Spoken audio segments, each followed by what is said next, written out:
Hey YouTube, I want to talk to you about these issues users have been having with their keyboard using Apple's butterfly key design. So thanks for stopping by and let's get into it.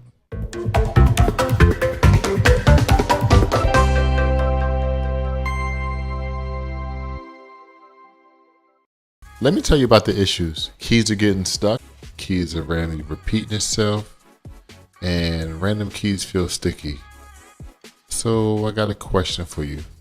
What do you think Apple initially did about it? So originally they didn't do anything. In fact, users had to pay to get their keyboard fixed, which is quite costly for someone who pays a premium for Apple product. Premium pricing for something like a 15-inch MacBook Pro can range from $2,000 to $5,000 fully loaded. When I purchased my 15-inch MacBook Pro, I was under the impression I was buying a product from a reputable source, and I still think Apple is a company that stands behind this product. But after some time, Apple came around like they normally do. So think about it. Does anyone remember Bendgate or even AntennaGate? I sure remember those frustrating times dealing with Apple.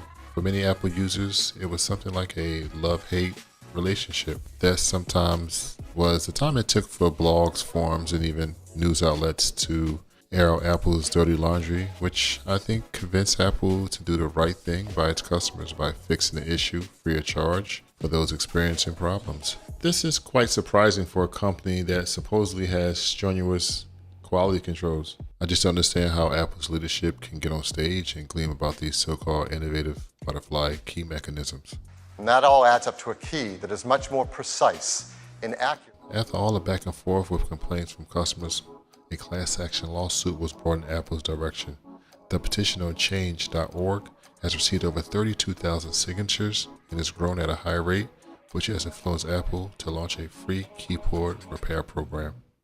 So go ahead and check your About This Mac settings to see if your MacBook is eligible. Otherwise, if you're in the market for a new MacBook or a MacBook Pro, just hold tight a little bit longer, since I'm sure we may see a revised butterfly key design on this year's 2018 models.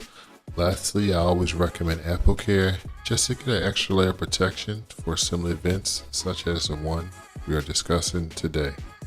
Well, I think this is going to wrap things up. Be sure to like the video if you found it informative, and share if you have friends and family that may benefit from the video. Otherwise, I will see you guys in the next one.